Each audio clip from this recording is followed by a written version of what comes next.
এই আয়াতে 2 নম্বর নিষিদ্ধ বর্জনীয় পাপ জুয়া। জুয়া কাকে বলে? বর্তমান জামানায় জুয়া হলো খেলা চলাকালীন অবস্থায় একদল ছেলে দেখবেন একজন আরেকজনকে বলে এই ওভারে 10 রান, এর বেশি হবে বা কম হবে, হইলে এত টাকা, না হইলে এত টাকা। এইভাবে খেলার সামনে দাঁড়ায়া দাঁড়ায়া জুয়া খেলে, রাস্তায় রাস্তায় এই জুয়া প্রতিনিয়ত হয়। এটা নিষিদ্ধ, এটা বর্জনীয়। আরেকটা আছে ঘরে বৈশা বৈশা জুয়া। এটা হলো মোবাইলে জুয়ার অ্যাপস আছে, অ্যাপস দিয়ে জুয়া খেলে। এই জুয়ার অ্যাপস আবার অ্যাড দেয় কারা? সেলিব্রিটি যারা, তারা অ্যাড দেয়। যেই সমস্ত সেলিব্রিটিরা জুয়ার অ্যাড দেয়, জুয়াও বর্জনীয়, সেলিব্রিটি যারা আছে তারাও বর্জনীয়। মুসলমানের জন্য দেবদেবী এটা বর্জনীয়। মুসলমান দেবদেবী গ্রহণ করতেও পারে না। অন্য ধর্মের মানুষ যদি দেবদেবী উপাসনা করে এটা তাদের ধর্মীয় ব্যাপার, কিন্তু সেই ধর্মীয় ব্যাপারকে কোনো মুসলমান সেখানে অংশগ্রহণ করে তাদের সাথে একাত্মতা পোষণ করা যাবে না এবং তাদেরকে শুভেচ্ছাও জানানো যাবে না। অন্য ধর্মের ধর্মীয় কোনো বিষয়কে শুভেচ্ছা জানানো মানে তাদেরকে সমর্থন করা। ব্যাখ্যা সাপেক্ষেও জানানো যাবে না, কোনোভাবেই জানানো যাবে না। জানানোর পর কোনো ব্যাখ্যা তার কারণে যাবে না। হারাম হারাম, এটাকে ব্যাখ্যা নাই কোনো মুসলমান ইসলাম ধর্মে যারা বিশ্বাসী তাদের জন্য দেবদেবী বর্জনীয়। ইসলাম ধর্মে যারা বিশ্বাসী তাদের জন্য দেবদেবী বর্জনীয়। কোনোভাবেই তাদের এটাকে সমর্থন করা যাবে না। দায়িত্বশীল হিসাবে তাদেরকে নিরাপত্তা দেওয়া এটা ইসলামের দায়িত্ব। দায়িত্বশীল হিসাবে অমুসলিমদেরকে নিরাপত্তা দেওয়া এটা মুসলমানের দায়িত্ব, কথা ঠিক। কিন্তু তাদের এই অনুষ্ঠানকে কোনোভাবে স্বাগত শুভেচ্ছা জানানো যাবে না, কারণ এটা তো ইসলাম ধর্মে নিষেধ। এটা শুভেচ্ছা জানানো মানে আপনারা যেটা করতেছেন আমরা একমত আছি, করতে থাকেন। আল্লাহর সাথে শিরিক, এই শিরিককে সমর্থন জানানো মুসলমানের জন্য জায়েজ নেই। সূরা নিসার 48 নম্বর আয়াতে আল্লাহ বলেন, ইন্নাল্লাহা লা ইয়াগফিরু আন ইউশরাকা বিহি। আল্লাহ তাআলা আল্লাহর সাথে শিরিক করা এটা আল্লাহ ক্ষমা করেন না। শিরিকের অপরাধ আল্লাহ ক্ষমা করেন না। সূরা মাঈদার 72 নম্বর আয়াতে আল্লাহ বলেন, ইন্নাহু মান ইউশরিক বিল্লাহ ফাকাদ হাররামাল্লাহু আলাইহিল জান্নাহ। যে ব্যক্তি আল্লাহর সাথে শিরিক করে আল্লাহ তার জন্য জান্নাত হারাম করে দেয়, ওয়া মাওয়াহুন নার, তার ঠিকানা জাহান্নাম। আল আবরার ফাউন্ডেশন কর্তৃক পরিচালিত আল ইদারাতুল ফারুকিয়া, আড়াইউড়া মাদানীনগর মাদ্রাসা, বুড়িচং রোড, আদর্শ সদর, কুমিল্লা। 7ম বার্ষিক ওয়াজ দোয়ার মাহফিলে গুরুত্বপূর্ণ আলোচনা করবেন শেখ আল্লামা হাসান জামিল হাফিজাহুল্লাহ। সর্বশেষ আলোচনা করবেন আন্তর্জাতিক কারি সাইদুল ইসলাম আসাদ। অধ্যাপক মাওলানা কাউসার আহমদ সোহাইল ঢাকা, মাওলানা মিসবাহুর রহমান রফিকি পটুয়াখালী, মাওলানা মোশাররফ হোসেন মাহমুদ ঢাকা, মাওলানা জসিম উদ্দিন চাঁদপুরি। বিশেষ অতিথি জনাব রেজাউল কাইয়ুম, সভাপতি কুমিল্লা আদর্শ সদর উপজেলা বিএনপি। জনাব ওমর ফারুক, সাংগঠনিক কুমিল্লা আদর্শ সদর উপজেলা বিএনপি। উপস্থিত হযরত উলামায়ে কেরাম, মুসলমান ভাইরা, আল্লাহ তাআলার দরবারে শুকরিয়া আদায় করছি আল্লাহ আমাদেরকে এই মাহফিলে উপস্থিত হওয়ার তৌফিক দান করেছেন বলি আলহামদুলিল্লাহ। আমি আপনাদের সামনে সূরাতুল আনআমের 120 নম্বর আয়াতে কারিমা তেলাওয়াত করেছি। আয়াতে আল্লাহ তাআলা আদেশ করেছেন, ওয়াদারু যাহিরাল ইসমি ওয়া বাতিনা। তোমরা প্রকাশ্য গুনাহ ছেড়ে দাও, গোপন গুনাহ ছেড়ে দাও। গুনাহ ছেড়ে দেওয়ার আদেশ করেছেন আল্লাহ। গুনাহ প্রকাশ্যে করা নিষেধ, গোপনে করাও নিষেধ। গুনাহ মৌলিকভাবে 2 প্রকার। তারকুল মা'মুর ও ফি'লুল মাহজুর। 1 নম্বর করণীয় বিষয়গুলা না করা গুনাহ, 2 নম্বর বর্জনীয় বিষয়গুলো করা গুনাহ। আরও যদি সহজভাবে আমরা বুঝি তাহলে যা ছাড়তে হবে এগুলা করা গুনাহ, যা করতে হবে এগুলা ছাড়া গুনাহ। তা আল্লাহ বললেন তোমরা গুনাহ ছেড়ে দাও, প্রকাশ্য গুনাহ গোপন গুনাহ তোমরা ছেড়ে দাও। তো গুনাহ মৌলিকভাবে 2 প্রকার, করণীয় বিষয়গুলো না করা গুনাহ, বর্জনীয় বিষয়গুলো করা গুনাহ। করণীয় বিষয় যেমন সূরা বাকারার 41 নম্বর আয়াতে আল্লাহ তাআলা বলেন ওয়া আকিমুস সালাতা ওয়া আতুজ যাকাত, তোমরা নামাজ কায়েম করো, যাকাত আদায় করো। নামাজ কায়েম করা এটা আল্লাহর হুকুম, এটা করণীয়, এটা না করা গুনাহ। যাকাত আদায় করা এটা আল্লাহর হুকুম, এটা না করা গুনাহ। 17 পারা 20 নম্বর পৃষ্ঠা সূরা হজর 77 নম্বর আয়াতে আল্লাহ তাআলা বলেন ইয়া আইয়ুহাল্লাযীনা আমানু রুকউ ওয়াসজুদু ওয়া'বুদু রাব্বাকুম ওয়াফআলুল খায়র। হে ঈমানদারগণ, তোমরা রুকু করো, তোমরা সিজদা করো, তোমরা তোমাদের রবের ইবাদত করো, তোমরা ভালো কাজ করো। আয়াতে 4টা হুকুম করছে আল্লাহ। আল্লাহর আদেশ তোমরা রুকু করো, রুকু করা এটা করণীয়, না করা গুনাহ। আল্লাহর আদেশ সিজদা করা, আল্লাহকে সিজদা করা এটা হলো করণীয়, না করা গুনাহ। ওয়াফআলুল খায়র, তোমরা ভালো কাজ করো, ভালো কাজ করা এটা আল্লাহর আদেশ, না করা গুনাহ। রবের ইবাদত করা এটা আল্লাহর হুকুম, এটা না করা গুনাহ। আয়াতে 4টা করণীয় আল্লাহ বলেছেন, এগুলা না করা গুনাহ। 2 নম্বর বর্জনীয় বিষয়গুলো করা গুনাহ। সূরা মাঈদার 90-91 নম্বর আয়াতে আল্লাহ বলেন ইয়া আইয়ুহাল্লাযীনা আমানু ইন্নামাল খামরু ওয়াল মাইসিরু ওয়াল আনসাবু ওয়াল আজলাম রিজসুম মিন আমালিশ শাইতান। হে ঈমানদারগণ, নিশ্চয়ই মদ, জুয়া, দেব দেবী, ভাগ্য নির্ণয়ক স্বর, এগুলা হলো নাপাক, এগুলা শয়তানের কাজ। ফাজতানিবু, এগুলা থেকে তোমরা বেঁচে থাকো, এগুলা তোমরা পরিত্যাগ করো। লাআল্লাকুম তুফলিহুন, যাতে তোমরা সফল কাম হও। আয়াতে আল্লাহ তাআলা 4টি বর্জনীয় পাপের কথা বলছে। 1 নম্বর ইন্নামাল খামরু, মদ, এটা বর্জনীয়, কেউ যদি এটা গ্রহণ করে পারে। মদ তারা উদ্দেশ্য যত মাদকদ্রব্য আছে সব নিষেধ। ইয়াবা, বাবা, গাঁজা, হেরোইন, ফেন্সিডিল, আফিম, কানাডা ড্রাই, মাস্তুত, শ্যাম্পেন, ডাইল সব নিষেধ। ভ্যান গাড়ির চিপা চুপা, ট্রাক কয়েকটা একসাথে দাঁড়ায়া, এর মাঝখানে দাঁড়ায়া ছোট ছোট কাগজ দিয়ে মাদকদ্রব্য আমদানি রপ্তানি, চা দোকানের পিছনে সব নিষিদ্ধ। তাহলে মদ দ্বারা মাদকদ্রব্য উদ্দেশ্য, মাদকদ্রব্য দ্বারা উদ্দেশ্য হলো যত মাদকদ্রব্য আছে সব নিষিদ্ধ, বর্জনীয়, এগুলা গ্রহণ করা পাপ। রাসূলুল্লাহ সাল্লাল্লাহু আলাইহি সাল্লাম বলেন লা ইয়াশরাবান্না নাসুম মিন উম্মতি আল খামরা ইউসাম্মুনাহা বিগাইরি ইসমিহা। আমার উম্মতের এমন একদল মানুষ আসবে যারা মদ পান করবে, নামটা পাল্টায় দিবে। মাদকদ্রব্য তারা সেবন করবে, মাদকের নাম তারা পাল্টায় দিবে। ইউজাফু আলা রুউসিহিম বিল কাইনাতি ওয়াল মুগান্নিয়াত, তাদের মাথার উপর দেব দেবী, নায়িকা, নায়ক নায়িকা, গায়িকারা নাচানাচি করবে। এই নাচ গানের তালে তালে তারা মাদকদ্রব্য সেবন করবে। নবীজি বলেন আমার উম্মতের একদল মদ পান করবে, মাদকদ্রব্য সেবন করবে, মাদকের নামটা তারা পাল্টায় দিবে।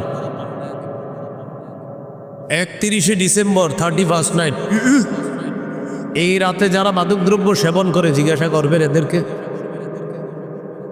এরা কেউ বলবে না মদ নিছে, বিভিন্ন নাম বলবে, শ্যাম্পেইন এই জাতীয় কিছু নাম বলবে।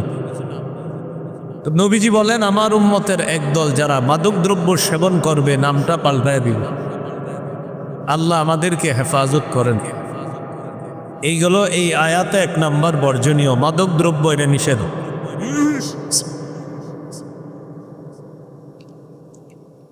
2 নম্বর আল মাইসির, এই আয়াতে 2 নম্বর নিষিদ্ধ বর্জনীয় পাপ জুয়া। জুয়া কাকে বলে? বর্তমান জামানায় জুয়া হলো খেলা চলাকালীন অবস্থায় একদল ছেলে দেখবেন একজন আরেকজনকে বলে এই ওভারে 10 রান, এর বেশি হবে বা কম হবে, হইলে এত টাকা, না হইলে এত টাকা। এইভাবে খেলার সামনে দাঁড়ায়া দাঁড়ায়া জুয়া খেলে, রাস্তায় রাস্তায় জুয়া প্রতিনিয়ত হয়। এটা নিষিদ্ধ, এটা বর্জনীয়।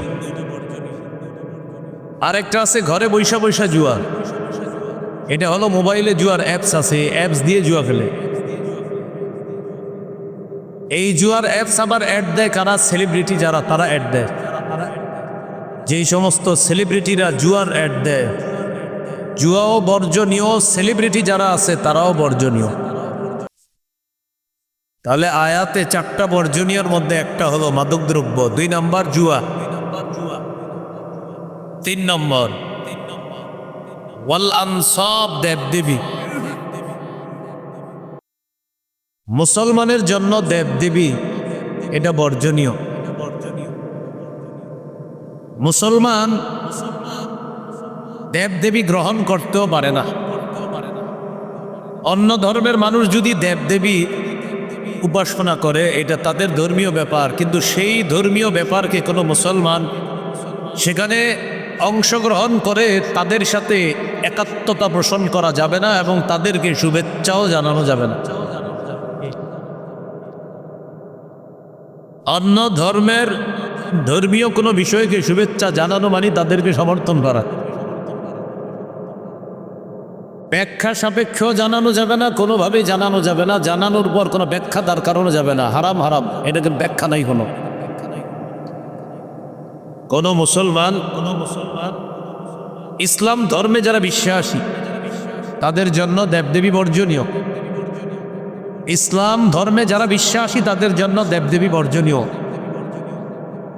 কোনোভাবেই তাদের এটাকে সমর্থন করা যাবে না। দায়িত্বশীল হিসাবে তাদেরকে নিরাপত্তা দেওয়া এটা ইসলামের দায়িত্ব।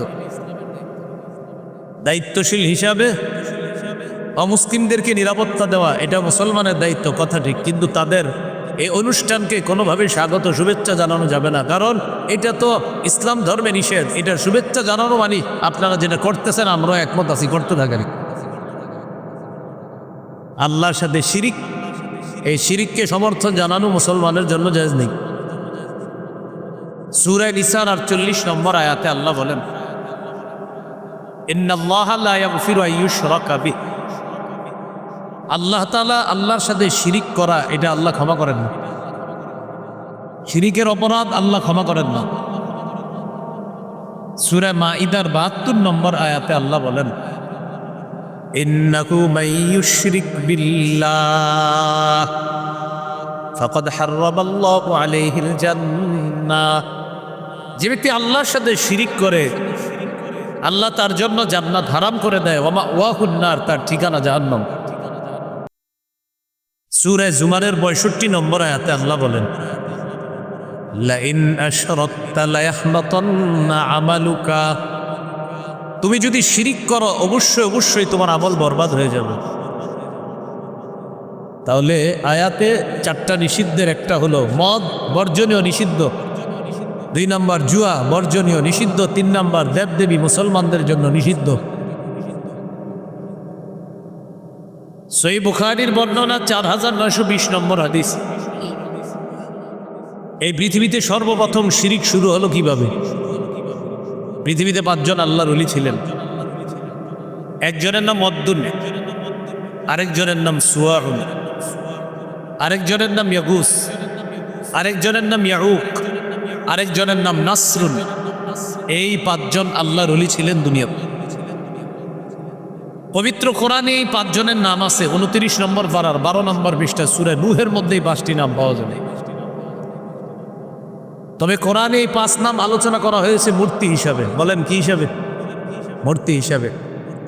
আপনারা আমার এতটুকু আলোচনা শুনে থাকলে বলেন তো, যে 5টা নাম কোরআনে মূর্তি হিসাবে আসছে, আসলে এই 5 নাম ছিল কাদের?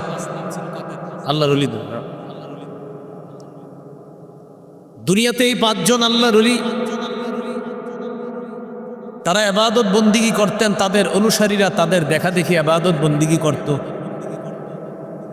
তাদেরকে কেন্দ্র করে মাশাআল্লাহ ইবাদত বন্দিগিতে মুসলমানদের আগ্রহ জন্মাইত। যেমন প্রতি মাসে কুমিল্লা আল্লামা মুফতি মুশতাকুর নবী কাসিমি দামাত বরকাতুহুমের কাছে আপনারা যান দলে দলে। কেন? সেখানে গেলে নতুন নতুন অনেক তথ্য জানেন, কথা জানেন, জানার পর ইবাদতে নতুন করে আবার আগ্রহ তৈরি হয়, আবার নতুন করে স্বাদ পাওয়া যায়। বিগত 1 মাস চার্জ নষ্ট হয়ে যায়, পরে 1 মাস পরে আবার গিয়ে সেখানে চার্জ দিয়ে আসেন। কেন? যে সেখানে গেলে এমন কিছু কথা পাওয়া যায় যে কথায় ইবাদতের স্বাদ তৈরি হয়, আগ্রহ তৈরি হয়, ইবাদতের মজা কিভাবে তৈরি হয় এই কথাগুলো জানা যায়। এটা হযরত সহ আল্লাহওয়ালা বুজুর্গ যারা আছে তাদের কাছে গেলেই এই সমস্ত অভিজ্ঞতা, যে আল্লাহওয়ালা বুজুর্গদের কাছে যাবেন, আগে ইবাদত করতেন, যে স্বাদ পাবেন তাদের কাছে যাওয়ার পর, তাদের সবক নেওয়ার পর, তাদের সান্নিধ্য অর্জন করার পর আপনার ইবাদতে মজা আরও বাড়বে। কারণ তারা এমন কিছু বিষয় আপনাকে জানাবে, ইবাদত কিভাবে সুন্দর করা যায় এই বিষয়গুলো শিখিয়ে দেয়। তাহলে এই 5 আল্লাহর ওলির অনুসারী ছিল। 5 আল্লাহর ওলি মারা গেছে। ওয়াদ্দুন মারা গেছে, সুয়াউন মারা গেছে, ইয়াগুস মারা গেছে, ইয়াউক মারা গেছে, নাসরুন মারা গেছে। 5 আল্লাহর ওলি মারা যাওয়ার পর তাদের অনুসারী যারা আছে তারা ইবাদতে আগের মতো মজা পায় না। ইবলিস তাদের সামনে মানুষের রূপ ধারণ করে আসছে। মানুষের রূপ ধারণ করে এসে ইবলিস তাদেরকে বলল, তোমাদের মন খারাপ কেন? তারা জবাব দিল, আল্লাহর ওলিরা যখন দুনিয়াতে ছিল ইবাদতে মজা পাইতাম, তাদের সবক নিয়ে ইবাদত সুন্দরভাবে করতে পারতাম, এখন আর আগের মতো মজা পাই না। ইবলিস তাদেরকে বলল, আমি তোমাদেরকে একটা বুদ্ধি দিতে পারি ইবাদতে মজা পাওয়া। কি বুদ্ধি? আনিনসিবু ইলা মাজালিসিহিমুল্লাতী কানু ইয়াজলিসুনা আলাইহা আনসাবা। এই 5 আল্লাহর ওলি দুনিয়াতে যেখানে যেখানে বসতো, তাদের বৈঠকখানায় তাদের 5টা প্রতিমূর্তি তোমরা বসায় দাও। কয়টা কিভাবে পারবো? ইবলিস তাদেরকে বলল, আমি ব্যবস্থা করে দিতেছি, টেনশন করো না। ইবলিস তখন এই 5 আল্লাহর ওলির 5টা প্রতিমূর্তি তৈরি করে দিছে। এই 5টা প্রতিমূর্তি দেখতে ওই 5 জন আল্লাহর ওলির মতো। অনুসারীদেরকে বলল, তোমরা তাদের বৈঠকখানায় এক একজনে বসায়া দাও। ওয়াদ্দুন নামক আল্লাহর ওলি যেখানে ইবাদত করতেন সেখানে তার প্রতিমূর্তিটা বসায়া দাও। সুয়াউন নামক আল্লাহর ওলি যেখানে ইবাদত করত তার প্রতিমূর্তি বসায়া দাও। ইয়াগুস, ইয়াউক, নাসরুন এই আল্লাহর ওলিরা যে যেখানে ইবাদত করত তাদের ওই বৈঠকখানায় প্রতিমূর্তিটা বসায়া দাও। তাহলে এবার আপনারা আলোচনা শুনে থাকলে বলেন, 5 আল্লাহর ওলির যেখানে ইবাদত করত তাদের বৈঠকখানায় কি স্থাপন করা হলো? মূর্তি স্থাপন করার পর অনুসারীরা ইবাদত আবার মজা পায়, আল্লাহর ইবাদতই করে মজা পায়। কেন? এই যে আমাদের আল্লাহর ওলিরা আছে মাশাআল্লাহ, তারা না থাকলেও তাদের প্রতিমূর্তি আছে, কিন্তু তখনও মূর্তির ইবাদত করে না, আল্লাহরই ইবাদত করে, কিন্তু মজা পায়। কেন? এই যে ওলিরা আছে এরকম। হাত্তা ইযা হালাকা উলাইকা তানাসসাখাল ইলম। এই জেনারেশন যখন বিদায় নিল, পরবর্তী জেনারেশন যখন আসলো, আসার পর তারা তাদের বাগদাদাদের মতো ইবাদত অত মন দিয়ে করে না। ইবলিস তাদের কাছে আসলো, আসার পর বলল, কি ব্যাপার, তোমরা তো ইবাদতে মনোযোগী না। তারা বলল, আমাদের বাপ দাদা যারা ছিল তারা আল্লাহর ওলিদের সান্নিধ্যে থেকে ইবাদত বন্দিগি করত, এই জন্য তাদের ইবাদতে তেমন ভুল ত্রুটি হইতো না। এখন তো ওলিরা নাই, তাই ইবাদত আমরা আগের মতো করতে পারতেছি না। ইবলিস তাদেরকে বলল, এই যে 5টা প্রতিমূর্তি দেখো, তাদের সামনে যদি সেজদা দাও তাহলে ইবাদতে ফুল মজাটা পাইব। পৃথিবীতে সর্বপ্রথম মূর্তি পূজা শুরু হলো। এর আগে দুনিয়াতে মূর্তি পূজা ছিল না। এইভাবে দুনিয়াতে মূর্তি পূজা শুরু হলো। আপনারা এতটুকু আলোচনা শুনে থাকলে বলেন তো, মূর্তি পূজার সূচনা হলো খারাপ মানুষদেরকে কেন্দ্র করে না আল্লাহর ওলিদেরকে? আল্লাহর ওলি। তাহলে কি শিখলাম? 5 জন আল্লাহর ওলি অনুসারীদের আবেগকে কাজে লাগিয়ে ইবলিস তাদের মাধ্যমে মূর্তি পূজার সূচনা করলো। বর্তমান জামানায়ও আল্লাহর ওলিদের কবরকে কেন্দ্র করে ইবলিস আল্লাহর ওলিদের অনুসারীদের আবেগকে পুঁজি করে ওই কবরকে দরগা বানিয়ে সেখানে সেজদা দিয়ে শিরিকের মতো ভয়ঙ্কর প্রচলন বর্তমানেও ইবলিস ঘটায়। তাহলে বলেন তো, মূর্তি পূজা এটার সূচনা হলো কিভাবে? আল্লাহর ওলিদেরকে কেন্দ্র করে। বর্তমানে যারা আল্লাহর ওলিদের কবর মাজারে গিয়ে সেজদা দেয়, সেখানেও আপনি দেখবেন আবেগকে কাজে লাগায়, সেজদা দিয়ে এটার নাম দিবে তাজিমি সেজদা। আমি কিন্তু বলছি না কেউ দেন, এই কথা তারাই গায়ে নিবে যারা কবরকে সেজদা করে। আর কবর সেজদা করা শিরিক, হারাম। এটা আল্লাহর সাথে শিরিক করা হয়, তার সব কিছু বরবাদ হয়ে যাবে। যদি এই অবস্থায় মারা যায়, তার ঠিকানা জাহান্নাম, কোনো সন্দেহ নেই।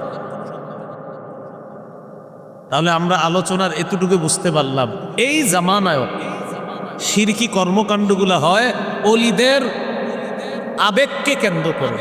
আমরা আল্লাহর ওলিদেরকে ভালোবাসি, মহাব্বত করি, এটা ইবলিস ভালো করে জানে। কিন্তু আমাদের এই মহাব্বত, আমাদের এই আবেগ যেন শিরিক পর্যন্ত পৌঁছায় না দেয়, আল্লাহ আমাদেরকে হেফাজত করে। তাহলে আল্লাহর ওলি মহাব্বত করি, আল্লাহর ওলির কবর জিয়ারত করব, কোনো সমস্যা নাই। কিন্তু আল্লাহর ওলির যে মহাব্বত করি, এই আবেগ যেন ইবলিস আমাদেরকে শিরিক পর্যন্ত না পৌঁছায়। আলোচনা চলতেছে, আয়াতে আল্লাহ 4টা বর্জনীয় পাপের কথা বলছে। 3 নাম্বার অল আনসাব, দেবদেবী। দেবদেবী করণীয়, গ্রহণীয় না বর্জনীয়? মুসলমানের জন্য বর্জনীয়, এটা গ্রহণ করা পাপ। 4 নাম্বার অল আজলাম, ভাগ্য নির্ণয়ক স্বর। ভাগ্য মানুষ গণনা করে, এই মানুষের ভাগ্য গণনায় বিশ্বাস করা এটা নিষেধ। রাসূলুল্লাহ সাল্লাল্লাহু আলাইহি সাল্লাম বলেন, মান আতা আররাফান আও কাহিনা, যে ব্যক্তি কোনো গণকের কাছে আসে আর গণকের কথা বিশ্বাস করে, ফাসাদ্দাকাহু বিমা ইয়াকুল, গণক যা বলে এটা যদি বিশ্বাস করে, ফাকাদ কাফারা বিমা উনজিলা আলা মুহাম্মাদিন সাল্লাল্লাহু আলাইহি ওয়াসাল্লাম, নবীর উপর যা নাজিল করা হয়েছে গোটা শরীয়তটাকে এসে অস্বীকার করল। কেউ যদি গণকের কাছে যায় আর গণকের কথা বিশ্বাস করে, আল্লাহ রসুলের উপর আল্লাহ যা নাজিল করেছে গোটা শরীয়তটাকে সে অস্বীকার করেছে। আল্লাহ আমাদেরকে হেফাজত করে। আবার মূল আলোচনায় চলে আসে। আল্লাহ বললেন, পাপ ছেড়ে দাও, প্রকাশ্য পাপ, গোপন পাপ ছেড়ে দাও। পাপ মৌলিকভাবে 2 প্রকার, যা করতে হবে তা না করা পাপ, 2 নাম্বার যা ছাড়তে হবে তা করা পাপ।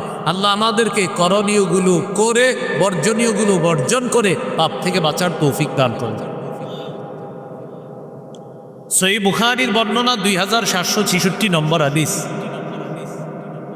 এই হাদিসের মধ্যে আছে, قال رسول الله صلى الله عليه وسلم اجتنبوا السبع الموبقات। রাসূলুল্লাহ সাল্লাল্লাহু আলাইহি সাল্লাম বলেন, তোমরা 7টি ধ্বংসাত্মক অপরাধ থেকে বাঁচো। قالوا وما هن يا رسول الله, সাহাবীগণ প্রশ্ন করলেন, হুজুর এই 7টি ধ্বংসাত্মক বর্জনীয় পাপ কি, আমরা জানতে চাই। রাসূলুল্লাহ সাল্লাল্লাহু আলাইহি সাল্লাম বললেন, 1 নাম্বার আশরিকু বিল্লাহ, আল্লাহর সাথে শিরিক করা, এটা হলো বর্জনীয় পাপ। শিরিক এটা বর্জনীয় পাপ, এটা করা যাবে না। এখানে একটা কথা মনে রাখা, শিরিক দ্বারা উদ্দেশ্য শিরকি কথা বলা যাবে না, শিরকি কর্ম করা যাবে না, শিরকি আকীদা গ্রহণ করা যাবে না। 2 নাম্বার ওয়াসসিহরু, সিহরুন শব্দের অর্থ জাদু। জাদু এটা ধ্বংসাত্মক পাপ, এটা বর্জনীয় পাপ। আপনাদের কোনো শত্রুকেও কখনো জাদু করবেন না, কুফর করবেন না। শত্রুকেও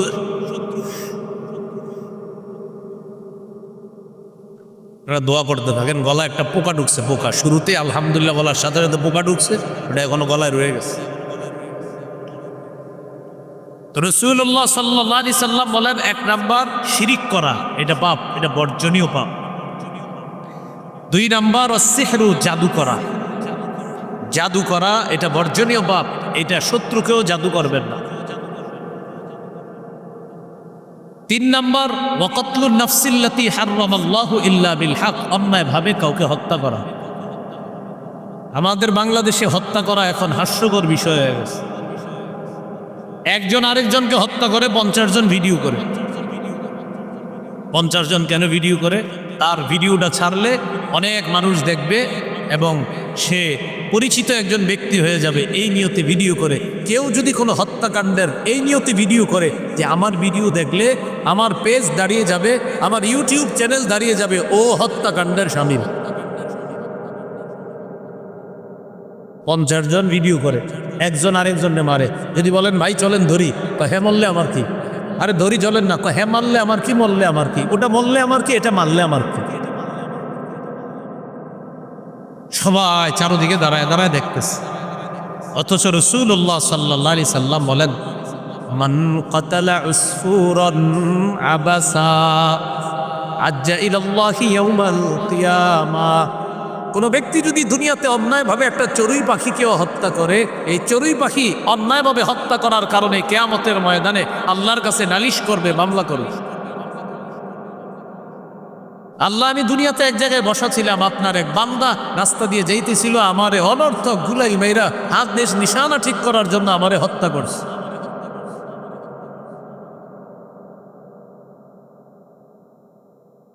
ইন্না ফুলানান কতালানি আবাসা, অমুকে আমাকে অনর্থক হত্যা করেছে, ওয়ালাম ইয়াকতুলনি লিমানফা, কোনো উপকারে আমাকে হত্যা করে নাই। আল্লাহ, আপনার বান্দা যদি বিসমিল্লাহ বলে জবাই করে আমাকে খেয়ে ফেলতো, আমার কোনো আফসোস ছিল না, কিন্তু সে আমাকে অনর্থক হত্যা করেছে, আমি এটার বিচার চাই। চড়ুই পাখি যদি আল্লাহর কাছে বিচার চায়, তো মানুষ হত্যার কি অবস্থা হবে? যে ব্যক্তি অন্যায়ভাবে কোনো মানুষকে হত্যা করে, কিয়ামতের ময়দানে নিহত ব্যক্তি হত্যাকারীর হাত ধরে আল্লাহর কাছে নিয়ে যাবে, নিয়ে গিয়ে বলবে, আল্লাহ এই লোক আমাকে হত্যা করেছে, আমি বিচার চাই। রক্ত পড়তে থাকবে শরীর থেকে। তাহলে 3 নাম্বার কতলুন নফস, অন্যায়ভাবে হত্যা করা, এটা গ্রহণীয় না বর্জনীয়? এটা করা পাপ। 4 নাম্বারটা কি বলবো? আপনারা সবাই জোরে বললে বলবো, আবার বলেন। ওয়াকলুর রিবা, 4 নাম্বার সুদ খাওয়া। কি খাওয়া? আওয়াজ তো কমে গেল, একটু আগে জি বললেন জোরে। কি খাওয়া? সুদ খাওয়া। এইটা বর্জনীয়। রাসূলুল্লাহ সাল্লাল্লাহু আলাইহি সাল্লাম বলেন, আমার উম্মতের উপর এমন একটা জামানা আসবে, আমার উম্মতের কেউ বাকি থাকবে না, সবাই সুদ খাবে। নবী বলেন, সবাই ডাইরেক্ট সুদ না খাইলেও সুদের হাওয়া ইনডাইরেক্ট সবার গায়ে লাগবে। ইল্লাম ইয়াকুলহু আসাবাহু মিন বুখারিহি, ডাইরেক্ট যদিও সুদ না খায়, সুদের হাওয়া তাদের গায়ে লাগবে। আপনারা একজন মহব্বত করে চা খাওয়াইতে নিয়ে যাবে দোকানে, দোস্ত আসো চা খাওয়াই, 1 কাপ চা খাওয়াইয়া দিবে, আপনার কোনো গুনাহ হয় নাই চা খাওয়াতে, কিন্তু এই চায়ের বিল পরিশোধ করছে সুদের টাকা দিয়ে। এই যে সুদের টাকা দিয়ে চায়ের বিল পরিশোধ করলো, আপনি ডাইরেক্ট সুদ খান নাই, কিন্তু সুদের হাওয়া আপনার পেটে ঢুকাইয়া দিছে, আপনার গুনাহ হয় নাই, কিন্তু সুদের হাওয়া ঢুকে যাওয়ার কারণে পরবর্তী যে আবাদতগুলো করবেন, আবাদতে মজা পাবেন না, ওই হারামের ছোঁয়া ভিতরে লেগে যাওয়ার কারণে। আল্লাহ পবিত্র কোরআনে বলেন, আইয়ুহার রাসূলু কুলু মিনাত তাইয়্যিবাতি ওয়া'মালু সালিহা, হে রাসূলগণ তোমরা হালাল খাও, এরপর নেক আমল করো। রাসূলদেরকে আল্লাহ আদেশ করতেছেন, হালাল খান, তারপর নেক ইবাদত করেন, নেক আমল করেন। নেক আমলের পূর্ব শর্ত হালাল খাওয়া। আপনার অজান্তে কে যেন আপনার পেটে হারাম ঢুকাইয়া দিছে, এই জন্য ইবাদতে আগের মতো মজা পাচ্ছেন না। হারামের ছোঁয়া না যাওয়া পর্যন্ত মজা শুরু হবে না, এই ছোঁয়া যাবে তারপর মজা শুরু হবে। তাহলে কি শিখলাম? যে কেউ বললেই খাওয়া যাবে না, খাইতে গেলে ভেবে চিন্তে খেতে হবে। কি বুঝে আসছে? আমরা তো মাশাআল্লাহ বললেই যে বিসমিল্লাহ বলতেও মনে থাকে না, শুরু করছে। আল্লাহ হেফাজত করেন, না বললেই খায়েন না, বললেই খায়েন না, খুব সতর্ক। তাহলে 4 নম্বর আকলুর রিবা, সুদ খাওয়া, এটা নিষিদ্ধ। ইবনে মাজাহ 2272 নম্বর হাদিসের বর্ণনা, রাসূলুল্লাহ সাল্লাল্লাহু আলাইহি সাল্লাম বলেন, আতাইতু লাইলাতান উসরিয়া বি আলা কওমিন বুতুনুহুম কাল বুয়ুত, আমি মেরাজে গেলাম, একদল মানুষের পাশ দিয়ে অতিক্রম করলাম যাদের পেটগুলা বিশাল বড় বাড়ির মতো। ফিহা আল হাইয়াত তুরাবিন খারিজি বুতুনিহিম, তাদের পেটের বাহির থেকে দেখা যায় বিশাল বড় বড় সাপ পেটের ভিতরে দৌড়ায়। আমি জিজ্ঞাসা করলাম, জিবরিল এরা কারা? জিবরিল আমিন বললেন, হা উলাই আকালাতুর রিবা ইয়া রাসূলুল্লাহ, হুজুর এরা হলো সুদখোরের দল। কিয়ামত পর্যন্ত এদের পেটে এইভাবে সাপ দৌড়াইতে থাকবে। কিয়ামতের ময়দানের শাস্তি তো এখনো বাকি। বলেন, সুদ খাওয়া এটা কি করণীয় না বর্জনীয়? এটা করা পাপ। 5 নাম্বার, ওয়াকলু মালিল ইয়াতীম, এতিমের সম্পদ অন্যায়ভাবে ভক্ষণ করা এটা বর্জনীয়। 4 পারা 17 নাম্বার পৃষ্ঠা আল্লাহ তাআলা বলেন, ইন্নাল্লাযীনা ইয়াকুলুনা আমওয়ালাল ইয়াতামা যুলমা ইন্নামা ইয়াকুলুনা ফি বুতুনিহিম নারা, যারা অন্যায়ভাবে এতিমের সম্পদ আত্মসাৎ করে তারা পেটে আগুন খায়। আগুন, এতিমের সম্পদ খাওয়া মানে আগুন খাওয়া। বড় ভাই মারা গেছে, ছোট ভাইয়ের 3-4টা সন্তান আছে, আপনি চাচা কলমের খোঁচায় বুদ্ধি খাটায়া তাদের সম্পত্তি আত্মসাৎ করে নিলেন। এই যে তাদের সম্পত্তি আত্মসাৎ করলেন, এলাকাবাসী কেউ বুঝে নাই। অনেক মানুষ আছে আবার এলাকাবাসী যদি তার এই আত্মসাৎ না বুঝে সে কি বলে জানেন? আলহামদুলিল্লাহ বাইচে গেছে, আল্লাহ বাঁচাই দিছে। হ্যাঁ বলে বাঁচাই, আল্লাহ বলে বাঁচাই দিছে। আত্মসাৎ করে সম্পদ আত্মসাৎ করে বলে আলহামদুলিল্লাহ বাইচে গেছে, বাঁচছে। অনেক মানুষ আছে বাস ভাড়া না দিয়ে বাস থেকে নাইমা বলে কি কন্ডাক্টর ধরতে পারে নাই, আল্লাহ বাঁচাইছে। না না না, আপনি বাঁচেন নাই, মরছেন। রিক্সা ভাড়া নাইমা গেছেন, রিক্সাওয়ালাও কোনো কারণে বলছেন টাকা ভাঙতি করে আনি, ভাঙতি করতে গিয়ে আপনি আর আসেন নাই। রিক্সাওয়ালারে ধোকা দিয়ে দিচ্ছেন, একটু পরে আপনি আইসা চুপে চুপে দেখছেন রিক্সাওয়ালা আছে কিনা, আইসা দেখছেন যে রিক্সাওয়ালা নাই, আর বললেন বাঁচা গেল, 100 টাকা বেঁচে গেছি। বাঁচেন নাই, মরছেন, কঠিন মরা মরছেন। আল্লাহ বলেন, এতিমের সম্পদ যে অন্যায়ভাবে আত্মসাৎ করে তারা পেটের মধ্যে আগুন খায়। আল্লাহ আমাদেরকে হেফাজত করেন। 6 নম্বর, ওয়াত্তাওয়াল্লি ইয়াউমাজ যাহফি, জিহাদের ময়দান থেকে পলায়ন করা এটা নিষিদ্ধ, এটা বর্জনীয়। পলায়ন করা যাবে না, এটা নিষেধ। জিহাদের নিয়ত সবার রাখতে হবে। জিহাদের নিয়ত যদি কোনো মুসলমানের না থাকে সে মুনাফিকি মৃত্যুবরণ করবে। রাসূলুল্লাহ সাল্লাল্লাহু আলাইহি সাল্লাম বলেন, মান মাতা ওয়া লাম ইয়াগজু ওয়া লাম ইউহাদ্দিস ফি সাবিলিল্লাহ, মান মাতা, যে ব্যক্তি মারা গেল, ওয়া লাম ইউজাহিদ, আর জিহাদ করলো না, ওয়া লাম ইউহাদ্দিস বিনাফসিহি মাতা আলা শুরবাতিন মিনান নিফাক, কোন ব্যক্তি যদি জিহাদ না করে মারা যায় অথবা জিহাদের সংকল্প না করে সে এক ধরনের মুনাফিকি মৃত্যুবরণ করবে। প্রিয় ভাইয়েরা, জিহাদের নিয়ত আছে সবার? হ্যাঁ, আগে যদি নিয়ত নাও থাকে এখন নিয়ত করেন। নিয়ত না থাকলে মুনাফিকি মৃত্যুবরণ হবে। এই জন্য নিয়ত করবেন এইভাবে। আমাদের দেশের বিজ্ঞ মুফতি সাহেবরা কখনো যদি জিহাদের পক্ষে ফতুয়া দেয়, ফতুয়া বোর্ড থেকে বিজ্ঞ মুফতি সাহেবরা বলতে হবে, তারপর জিহাদ ফরজ হয়। আপনি আবার আগামীকালকে একটা এলাকা উড়াই দিলেন আর বললেন এটা জিহাদ, এটা কিন্তু জিহাদ হবে না। এদেশের বিজ্ঞ অভিজ্ঞ মুফতি সাহেবরা ফতুয়া দিতে হবে, ফতুয়া দেওয়ার আগ পর্যন্ত জিহাদ হবে না, তাদের ফতুয়ার পরেই জিহাদ হবে। এই জিহাদের ফতুয়া দেওয়ার পর এরপর আপনি এরকম নিয়ত করা যে কখনো যদি জিহাদের ফতুয়া আসে আমি ইনশাল্লাহ জিহাদের ময়দানে গিয়ে শহীদ হব, এই নিয়ত রাখা। রাসূলুল্লাহ সাল্লাল্লাহু আলাইহি সাল্লাম বলেন, কেউ যদি শহীদ হওয়ার নিয়ত করে, খাঁটি শহীদ হওয়ার খাঁটি নিয়ত করে, বাল্লাগাহুল্লাহু মানাজিলা শুহাদা ওয়া ইম্মাতা আলা ফিরাশিহি, ও যদি তার ঘরের বিছানাও মারা যায় আল্লাহ তাকে শহীদদের মর্যাদায় পৌঁছায় যায়। 6 নম্বর গেল। 6 নম্বর, জিহাদের ময়দান কখনো যদি আমাদের সামনে আসে এটা ত্যাগ করা যাবে না। যেমন বর্তমান ফিলিস্তিনের জন্য আমরা মুসলমান যারা আছি বাংলাদেশে, আমাদের কি করণীয়? ওদের জন্য আমাদের এখন মৌলিক 4টি করণীয়। 1 নম্বর করণীয়, তাদের পক্ষ হয়ে জিহাদ করা। দেশের প্রাচীর সীমানা এই বাধা নিষেধের কারণে আমরা এটা পারতেছি না। 2 নম্বর, ইআদাত, প্রস্তুতি গ্রহণ করা। ইয়াং যুবক যারা আছি মাশাআল্লাহ শরীর ফিটফাট রাখা, প্রতিনিয়ত দৌড়াইতে হবে, সাঁতার কাটতে হবে, পেটটা যেন বেশি বড় না হয়, এরকম থাকতে হবে। এইভাবে এদাত প্রস্তুত থাকতে হবে, শরীর ফিট রাখতে হবে, যে কোনো সময় জিহাদে ডাক দিলে যেন আপনার কাজে লাগে, আপনাকে কাজে লাগে। 3 নম্বর করণীয়, ফিলিস্তিনের জন্য অর্থ সহায়তা প্রদান করা, এটা মাশাআল্লাহ হচ্ছে। 4 নম্বর করণীয়, ফিলিস্তিনের বিরুদ্ধে যে অস্ত্র ব্যবহার করা হয়, এই অস্ত্রের টাকা যেন আমার আপনার পকেটের টাকা না হয়। এই 4টা করণীয় বর্তমানে ফিলিস্তিনের জন্য। এটার মধ্যে একটা হলো জিহাদ করা। যাই হোক, আমরা আমাদের মূল আলোচনায় চলে আসি। বর্জনীয় 7টি পাপের কথা জানতেছি। 6 নম্বর, জিহাদের ময়দান ত্যাগ করা, এটা বর্জনীয়, এটা নিষেধ। আল্লাহ আমাদেরকে জিহাদের জজবা তামান্না দিলে রাখার তৌফিক দান করেন। 7 নম্বর, ওয়াকসফুল মুহসানাতিল মুমিনাতিল গাফিলাত, সতী সাদী মুমিন নারীর উপর মিথ্যা অপবাদ দেওয়া। একটা ভালো মেয়ে, এলাকার সবাই বলে ভালো, আপনি মেয়ের বিরুদ্ধে এমন কিছু বলে দিলেন যে মেয়ের বিয়েতে সমস্যা হচ্ছে। এই যে আপনি মিথ্যা অপবাদ দিলেন, এটার কারণে দুনিয়াতেও আপনি নিন্দিত লাঞ্ছিত হবেন, আখেরাতেও আপনি লাঞ্ছিত হবেন।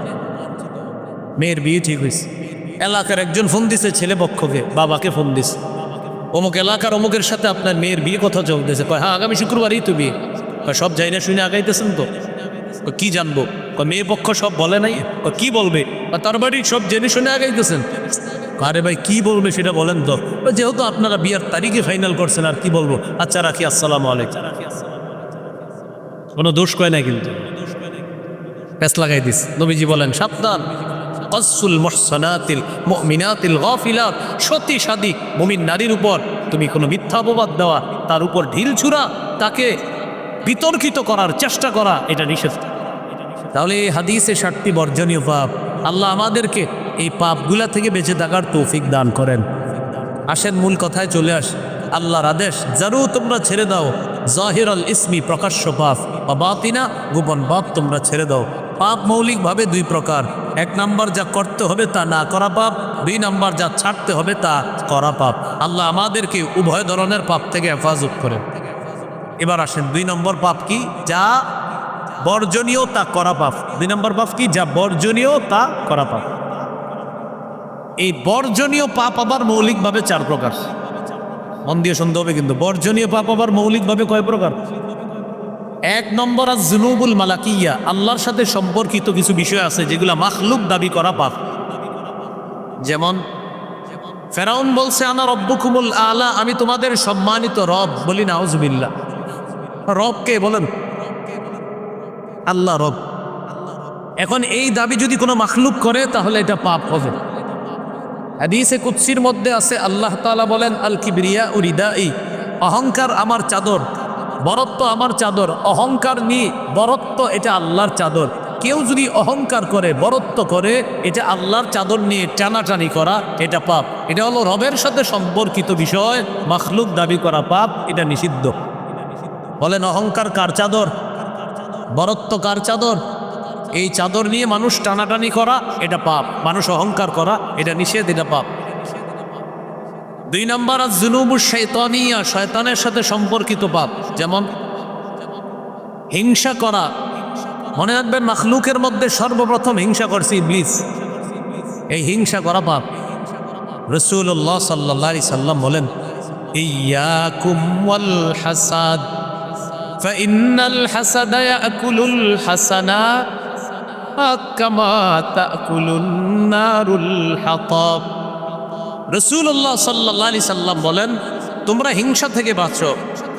হিংসা এমন একটা পাপ, আগুন যেমন কাঠকে জ্বালিয়ে পুড়িয়ে শেষ করে দেয়, হিংসা নেক আমলকে জ্বালিয়ে পুড়িয়ে শেষ করে দেয়। আগুন যেমন কাঠকে খেয়ে ফেলে, হিংসা নেক আমলকে খেয়ে ফেলে। ফজর বললেন, জোহর বললেন, আসর, মাগরিব, এশার নামাজ পড়লেন। নামাজ পড়ার পর বাইর হইলেন, হওয়ার পর একজনের বাড়ির দিকে তাকাইলেন। তাকানোর পর বললেন, করছে একটা 10 তলা বাড়ি। মানে আপনি ওই বেচারা হালাল টাকা দিয়েই করছে, মনে করেন 6 তলা 10 তলা হালাল টাকা দিয়েই করছে, কারণ আপনি এটা সহ্য হইতেছে না। এটা কি ধ্বংস হয়ে যাইতো, গজব দেয়, পড়ে যেত, মরে যেত। এটা হিংসা, এটা নিষেধ, এটা নিষেধ। আরেকজনের নিয়ামত দেখলে বলবেন আলহামদুলিল্লাহ, মাশাআল্লাহ, খুব সুন্দর, আল্লাহ ওর এই নিয়ামত আরো বাড়ায় দেন, এটাতে বরকত দেন, আমারেও দান করেন, এটা ঠিক আছে। তাহলে আরেকজনের নিয়ামত দেখা এটা চলে যাক এরকম বলা যাবে না। দুইজনের পাশাপাশি দোকান আছে, আপনার দোকানে একদিন 10 জন কাস্টমার একসাথে আসছে, ওর দোকানে আসে নাই। আবার ওর দোকানে একদিন 10 জন একসাথে আসছে কাস্টমার, আপনার দোকানে আসে নাই। হতে পারে এটা, কি বলেন? এখন আপনি আরেকজনের দোকানে কাস্টমার ভরা, আপনার দোকানে কোনো কারণে হঠাৎ এরকম হইতে পারে সারাক্ষণ যে কাস্টমার থাকবে তা না, আপনার দোকানেও প্রচুর কাস্টমার আসে, হঠাৎ ওর দোকানে কাস্টমার ভরা, আপনার দোকানে কাস্টমার আসে নাই। আপনি মনে মনে তার দোকানের ব্যবসা বাণিজ্য ধ্বংস হওয়া কামনা করছেন, এটা হিংসা। এটা না করে আপনি দোয়া করেন, আল্লাহ আমার পাশের দোকানদার ভাইয়ের ব্যবসায় বরকত দেন। আপনার কাঁধের কাছে একজন ফেরেশতা আল্লাহকে বলে, আল্লাহ এই ভাই পাশের ভাইয়ের দোকানের জন্য যে বরকতের দোয়াটা করলো, আমি ফেরেশতা তার দোকানের জন্য তোমার কাছে এই দোয়াটা করলো। সেই দোয়াটা কি শিখলাম বলেন? হিংসা না দোয়া? তাহলে আমি তাকান আমার ভাই, আমার পাশাপাশি দোকান, ওনার দোকানে ব্যবসা ভালো হইতেছে। আমি যদি আল্লাহকে বলি, আল্লাহ এ আমার পাশে যার দোকান তার ব্যবসা মাশাআল্লাহ বরকত হইতেছে, আল্লাহ আপনি আরো বরকত দেন। আমার কাঁধে একজন ফেরেশতা নিয়োজিত আছে, রগত আল্লাহকে বলে, আল্লাহ এই ভাই পাশের দোকানদারের জন্য যে দোয়াটা করছে, আপনি তার দোকানেও এই বরকত দেন। আমি ফেরেশতা আপনার কাছে দোয়া করি। এটাকে বলে গায়েবের দোয়া। বলেন কি বলে? মানে গায়েব মানে আমার অনুপস্থিত ভাইয়ের জন্য আমি দোয়া করলাম, এটাকে বলে গায়েব থেকে দোয়া করা। আল্লাহ আমাদেরকে হিংসা পরিহার করার তৌফিক দান করেন। কয় নম্বর গেল? 2 নম্বর। নিষিদ্ধ পাপ 4 প্রকার বলছিলাম। 1 নম্বর আল্লাহর সাথে সম্পর্কিত কিছু বিষয় মাখলুক দাবি করা পাপ। 2 নম্বর ইবলিসের বৈশিষ্ট্য মাখলুকের মধ্যে মানুষের মধ্যে আনা পাপ। 3 নম্বর আয-যুনুবুস সাবঈয়া, জুলুম করা, নির্যাতন করা, দখলদারি করা, চাঁদাবাজি করা পাপ, অন্যায়। আমার সাথে একটু বলেন, বলেন জালেম হব না, জুলুম করব না, জালিমের সহযোগী হব না। কি শিখলাম? জালিম হব না, জুলুম করব না, জালিমের সহযোগী হব না। এটা মনে রাখা। 12 পারা 13 নম্বর পৃষ্ঠা সূরা হুদের 113 নম্বর আয়াতে আল্লাহ বলেন, ওয়ালা তারকানু ইলাল্লাযীনা যালামু ফাতামাসসাকুমুন নার। তোমরা জালেমদের প্রতি ঝুঁকে পড়ো না, জালেমদের প্রতি অনুরক্ত হয়ে যেও না। আয়াতের ছোট্ট একটা ব্যাখ্যা হলো, জালেমের 2-4টা ভালো কাজ দেখে তাকে প্রশংসার বন্যায় ভাসিয়ে দিও না। জালেমের 2-4টা ভালো কাজ দেখে তাকে প্রশংসার বন্যায় ভাসিয়ে দিও না। জালেম 97টা জুলুম করছে, 3টা ভালো কাজ করছে। এখন আপনি এই 3 ভালো কাজ দিয়ে তার 97টা জুলুম ভুইলা গিয়া তাকে প্রশংসার বন্যায় ভাসায় দিচ্ছেন। আল্লাহ বলেন, ফাতামাসসাকুমুন নার, জালেমের 1000 জুলুম ভুইলা গিয়া তুমি কয়েকটা ভালো কাজ দেখা প্রশংসার বন্যায় ভাসাচ্ছ, আগুন তোমাকে স্পর্শ করবে। আগুন করবে, আগুন স্পর্শ করবে। দেখো আমাদের দেশের মানুষের একটা অভ্যাস আছে, আমাদের দেশে বিশেষ করে, হাজার আর আকাম কইরা যদি একটা ভালো কাজ করে, দেখেন না জয় জয় কর উন্নতি, কথার কথা। মনে করেন হাজারো খারাপ কাজ করছে, হঠাৎ বলবে মিয়া লাইটিং গুলো বুঝেন না, চারোদিকে চকচক আর চকচক, কে করছে? তিনিই করছে, কথার কথা। তো আসলেই তিনি করছে চকচক। 99টা জুলুমের কথা কে বলবো? আমাদের মাহফিলের মাইকগুলোও কেমন হয়ে গেছে বর্তমানে। মনে করেন আমার পাশে আইসা কথার কথা এমন এক ব্যক্তি বসছে, যে ব্যক্তি এলাকায় প্রথম আসছে। এবার আমার কানে কানে বলা হলো, হুজুর তার সম্পর্কে কিছু বলেন। তখন আমি বললাম, তিনি এই, তিনি সেই, তিনি এই এলাকার খেটে খাওয়া মানুষের পাশে বারবার দাঁড়ায়, অথচ আজকে প্রথম আইছে। বারবার কেমনি হইল? কি বললাম? তিনি বারবার আমাদের এলাকায় খেটে খাওয়া অসহায় কৃষিজীবী শ্রমজীবী মানুষ যারা আছে তাদের পাশে, আমরা যাকে বারবার পাই, যিনি বারবার আমাদের বিপদে আপদে আসে। আসলে বারবার না, আসছে শুধু। তো আমি কিভাবে বললাম বারবার? এটা কি সত্য না মিথ্যা হলো? আল্লাহ বলছে, সাবধান, এই যে তুমি এটা বললা, এটা জালেমের সহযোগী হওয়া, জুলুমকে সমর্থন করা। তুমি এই জালেমকে মিথ্যা প্রশংসার বন্যায় ভাসাও, ফাতামাসসাকুমুন নার, আগুন তোমাকে স্পর্শ করবে। আল্লাহ কি কথা কি বুঝতেছেন সবাই?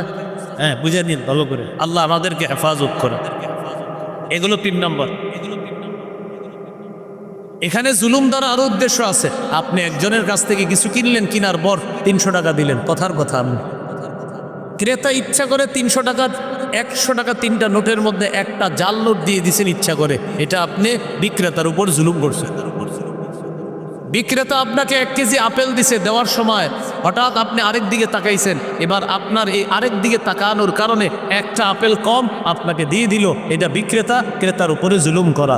ক্রেতা বিক্রেতাকে জাল নোট ইচ্ছা করে দেওয়া, এটা ক্রেতার পক্ষ থেকে জুলুম।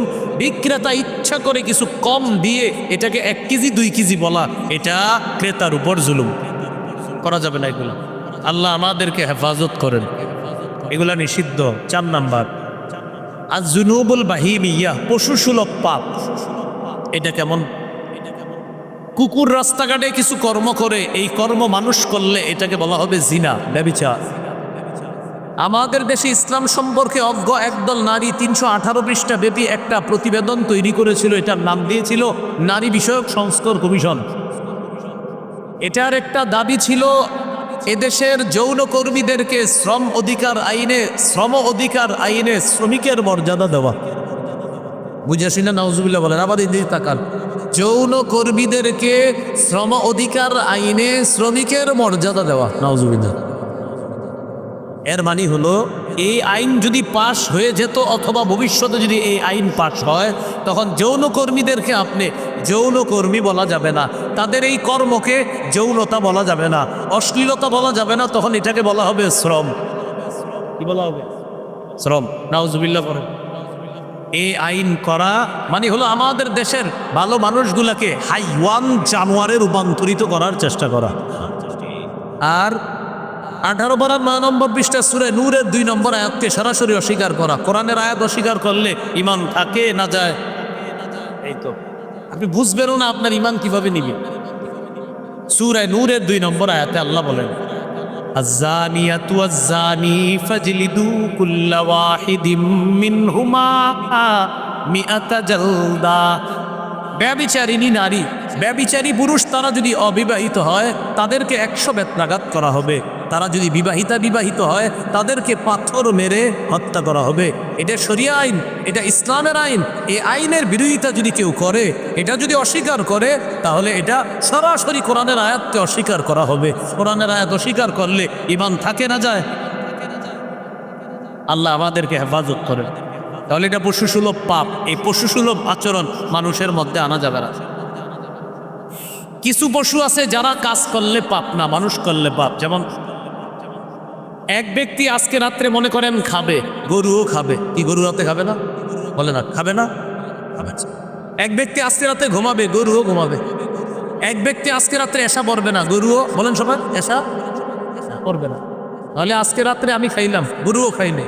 আজকে রাতে আমি এসা বললাম না, গরুও বলল না। আজকে রাতে আমি ঘুমাইলাম, গরুও ঘুমাইলাম। আমি সকালে ফজর বললাম না, গরুও ফজর পড়ে নাই। আমি সকালে নাস্তা করলাম, গরুও নাস্তা করলো। তো বলেন আমি কি গরু না গরু? আমি বলছি না আমি কি। প্রত্যেকের প্রশ্ন করেন। এই মনে করেন আমি আজকে এসা বললাম না, নাউজুবিল্লাহ, গরু এসা পড়ে নাই। আচ্ছা, আমি রাতে খাইলাম, গরুও খাইলো। আমি রাতে ঘুমাইলাম, গরুও ঘুমাইলো। আমি ফজর বললাম না, গরুও ফজর বলল না। আমি নাস্তা করলাম, গরুও নাস্তা করলো। ইন্নালিল্লাহ। তো গরুও ঘুমাইলো, খাইলো, নামাজ পড়লো না। আমিও ঘুমাইলাম, খাইলাম, নামাজ পড়লাম না। ঘটনা কি হলো? ঘটনার কি হলো? আল্লাহ বলেন, বালহুম আদল, এরা চতুষ্পদ জন্তুর চেয়ে আরো নিকৃষ্ট। এরকম মানুষ কুমিল্লা না থাকলেও পৃথিবীতে আছে। আজকে থেকে নিজের পরীক্ষা করেন। আমি কিন্তু বলছি না এই ওয়াজটা প্রত্যেকে করবেন। এটা আমি আরিফ বিন হাবিব ওয়াজ করতে হবে, এবং আপনি আপনারই ওয়াজ করবেন আজকে থেকে, যে আমি রাতে খাবো আজকে ইনশাআল্লাহ, গরুও খাবে। আজকে রাতে নাউজুবিল্লাহ আমি যদি এসা না পড়ি, তো গরু বললো না। কিন্তু গরু এসা না পড়লে ওর কোনো সমস্যা হবে না, ও ফজর না পড়লে ওর সমস্যা হবে না। আমি এসা ফজর না পড়লে রবের কাছে জবাবদিহিতা করতে হবে। আল্লাহ আমাদেরকে কথাগুলো বোঝার তৌফিক দান করেন। প্রিয় ভাইয়েরা, মূল আলোচনা আবার চলে আসি। পাপ কয় প্রকার? প্রথমত, যা করতে হবে তা না করা পাপ, যা ছাড়তে হবে তা করা পাপ। যা ছাড়তে হবে এই পাপ আবার কয় প্রকার? 4। আল্লাহর সাথে সম্পর্কিত, এটা মানুষের মধ্যে আনা, এটা নিষিদ্ধ পাপ। 2 নাম্বার, ইবলিসের সাথে সম্পর্কিত বৈশিষ্ট্য মানুষের মধ্যে আনা, এটা পাপ। 3 নাম্বার, জুলুম, নির্যাতন, দখলদারি, চাঁদাবাজি করা, এটা পাপ। 4 নাম্বার, পশু সুলভ, হাইওয়ান জানোয়ার সুলভ কোনো আচরণ মানুষের মধ্যে আনা, এগুলা পাপ। কিছু পাপ আছে যেগুলা কুকুর ইত্যাদি করে থাকে, এগুলা মানুষ করলে এটার নাম হয় জিনা। আর কিছু পাপ আছে যেটা হাইওয়ান জানোয়ার করলে তার কোনো গুনাহ হবে না, কিন্তু মানুষ যদি করে এটার জন্য আল্লাহর কাছে জবাবদিহিতা করতে হবে, এটা নিষিদ্ধ পাপ। আল্লাহ আমাদেরকে বর্জনীয় পাপ থেকে হেফাজত করে। এবার আসেন, বড় ছোট হিসাবে পাপ দুই প্রকার। ছোটবেলা থেকে শিখছি, একটাকে বলে কবিরা আর একটাকে বলে সগীরা, মানে বড় গুনাহ ছোট গুনাহ। সূরা নিসার 31 নম্বর আয়াতে আল্লাহ বলেন, ইন তাজতানিবু কাবাইরা মা তুনহাউনা আনহু নুকাফির আনকুম সাইয়্যাতিকুম ওয়া নুদখিলকুম মুদখালান কারীমা। যদি তোমরা কবিরা গুনাহ থেকে বাঁচো, আমি আল্লাহ তোমাদের সগীরা গুনাহগুলো মাফ করে দিব, তোমাদেরকে সম্মানের জায়গা জান্নাতে প্রবেশ করাবো। তাহলে কবিরা গুনাহ ছাড়লে সগীরা গুনাহ মাফ। বড় ছোট হিসাবে গুনাহ কয় প্রকার জানলাম? দুই প্রকার। এবার আসেন, গুনাহ থেকে বাঁচবো কিভাবে, গুনাহ থেকে মুক্তি পাবো কিভাবে, গুনাহ থেকে বাঁচার কি উপায়? গুনাহ থেকে বাঁচার এক নাম্বার উপায় হিম্মত করা। হিম্মত মজবুত না আমি গুনাহ করব না, না না আমি করব না, হিম্মত করা। যার হিম্মত যত বেশি হবে তার ঈমানি শক্তি তত বেশি হবে। রাসূলুল্লাহ সাল্লাল্লাহু আলাইহি সাল্লাম বলেন, আল মুমিনুল কাবিয়্যু খায়রুন ওয়া আহাব্বু ইলাল্লাহ মিনাল মুমিনিদ দাঈফ। শক্তিশালী মুমিন দুর্বল মুমিনের চাইতে উত্তম এবং আল্লাহর কাছে অনেক পছন্দের। এখানে শক্তিশালী মুমিন দ্বারা উদ্দেশ্য যার ঈমান শক্তিশালী। এই ঈমান শক্তিশালীওয়ালা মুমিন আল্লাহর কাছে অনেক পছন্দ দুর্বল মুমিনের চাইতে। যার ঈমানে দুর্বলতা আছে তার চাইতে আল্লাহর কাছে ওই ব্যক্তি বেশি পছন্দ যার ঈমানে মজবুতি আছে। যার ঈমানে কি আছে? মজবুত। ভাই কথা মনে রাখবো, আমরা ইসলাম প্রতিষ্ঠিত করতে গিয়ে কখনো আদর্শ বিসর্জন দেওয়া যাবে না, এই কথা মনে রাখবো। ইসলাম প্রতিষ্ঠিত করতে হবে, কিন্তু ইসলাম প্রতিষ্ঠিত করতে গেলে যদি 100 বছর লাগে লাগুক, 200 বছর লাগে লাগুক, তো আদর্শ বিসর্জন দেওয়া যাবে না। এই কথা লিখে রাখবেন সারা জীবন। আমার সাথে আপনার সাথে দেখা হতেও পারে, নাও হতে পারে, কিন্তু এই বাংলাটা আপনি লিখে রাখবেন। এই আকীদায় যদি আপনি না থাকেন তো আপনার জন্য খবর আছে মৃত্যুর সাথে সাথে। ইসলাম প্রতিষ্ঠিত করবেন তো আদর্শ বিসর্জন দিয়ে না, আদর্শ বিসর্জন দিবেন কবর থেকে জবাবদিহিতার জন্য তৈরি হল। আদর্শ বিসর্জন দেওয়া যাবে না। ইসলাম প্রতিষ্ঠিত করতে হবে ইসলামী মূল্যবোধের মধ্যে থেকে। হারামকে হারাম বলে ইসলাম প্রতিষ্ঠিত করতে হবে, হালালকে হালাল বলতে হবে ইসলাম প্রতিষ্ঠিত করতে গিয়ে। হালালকে সন্দেহযুক্ত করা যাবে না, হারামকে সন্দেহযুক্ত করা যাবে না। হারাম হারাম বলতে হবে, এটা হারাম। হালালকে হালাল বলতে হবে ইসলাম প্রতিষ্ঠিত করতে গিয়ে। আদর্শ বিসর্জন দেওয়া যাবে না। বুঝে ঠিক বলতেছেন? বুঝে শুনে ঠিক বলবেন। আমি যে কথাটা বললাম একটা গুরুত্বপূর্ণ কথা, প্রত্যেকের ইমানের প্রশ্ন। আবার বলছি, কবরে আমিও যাব না আপনার কবরে, আমার পাবে আপনি যাবেন না, এই কথাটা মনে রাখবেন। ইসলাম প্রতিষ্ঠিত করতে গিয়ে আদর্শ বিসর্জন দিয়েন না। বুক চিতিয়ে চোখের সামনে বলে দেবেন এটা হারাম, এটা হালাল, এটা আপনার বলতে হবে। এতে আপনার ইসলাম প্রতিষ্ঠিত আল্লাহ চাইলে হবে, আল্লাহ চাইলে আরো পরে হবে, কিন্তু আপনি এটা প্রতিষ্ঠিত করতে গিয়ে বলতে হবে এটা হালাল, এটা হারাম। সন্দেহ করা যাবে না, মোটেই না। তাহলে এক নাম্বার আল মুমিনুল কাবি, শক্তিশালী ইমান। বলেন তো শক্তিশালী ইমান দ্বারা কি উদ্দেশ্য? ইমানের শক্তি। বলেন দিনের শক্তি, ইমানের শক্তি। এখান থেকে বললাম আদর্শ বিসর্জন দেওয়া যাবে না। 2 নম্বর উপায় নিয়ত করা। গুনাহ থেকে বাঁচার 2 নম্বর উপায় নিয়ত করা। কি নিয়ত করবেন? ইনশাল্লাহ আগামী 24 ঘন্টা আমি গুনাহ করব না, নিয়ত করে ফেলছেন আপনি। এই নিয়তটা বাড়াবেন পরে আস্তে আস্তে। আগামী 48 ঘন্টা গুনাহ করব না, আগামী 1 সপ্তাহ গুনাহ করব না। আস্তে আস্তে নিয়ত বাড়ান, বাড়াইতে থাকেন নিয়ত করা। আপনি নিয়তের উপর অটল থাকবেন। অনেকে এসে বলবে ভাই চলো একটু, আপনি বলবেন না ভাই আমি একটা প্রতিজ্ঞার মধ্যে আছি। কি প্রতিজ্ঞা? বলবেন নিজের সাথে নিজে একটা শপথ করছি তো ওটার মধ্যে আছে। আর কি শপথ? তোমার বলা যাবে না, 24 ঘন্টা পরে বলবো। এইভাবে আপনি শপথ করেন আস্তে আস্তে। সহিহ মুসলিমের হাদিস, রাসূলুল্লাহ সাল্লাল্লাহু আলাইহি সাল্লাম বলেন, ইযা আরাদা আবদি আইয়ামালা সাইয়্যাতান, আল্লাহ তাআলা বলেন আমার বান্দা যখন কোনো গুনাহ করার ইচ্ছা করে তখন আল্লাহ ফেরেশতাদেরকে বলে, ও ফেরেশতারা লা তাকতুবুহা হাত্তা ইয়ামালাহা, আমার বান্দা গুনাহ করার নিয়ত করছে এখনো করে নাই তো গুনাহটা লিখো না। সুবহানাল্লাহ সুবহানাল্লাহ। আবার পড়ে, আমার বান্দা নিয়ত করছে করে নাই তো তোমরা লিখো না। কিন্তু যদি আমার বান্দা গুনাহটা করে তো একটা গুনাহ লেখো। আমার বান্দা গুনাহ নিয়ত করছে করছে তো ফেরেশতারা বলতেছে না করে নাই, যেহেতু করে নাই লেখো না, দেখো না কি হয়। আল্লাহ বলে যদি আমার স্মরণে ও নিয়ত করার পরেও হঠাৎ ছেড়ে দেয়, না আমি করব না করব না করব না, গুনাহের কাছে গেছে, যাওয়ার পরে এবার হঠাৎ চিন্তা করলো গুনাহের কাছে এসে গেলাম, না করব না, আল্লাহ বলে ও যে এবার গুনাহ নিয়ত করেও এরপরে আমার স্মরণে গুনাহটা ছেড়ে দিছে, এই জন্য একটা নেকি লিখে দাও। ওয়াইদা আরাদা আব্দি আইয়ামালা হাসানা, আর আমার কোনো বান্দা যখন নেকির নিয়ত করে ফালাম ইয়ামাল, হা কাজটা যদিও না করে একটা নেকি নগদ দিয়ে দাও। কাজ করেন না এখনো, শুধু নিয়ত করছেন, আল্লাহ বলে একটা নেকি দিয়ে দাও। আর যদি করে তো 10 থেকে 700 গুণ পর্যন্ত লিখতে থাকো।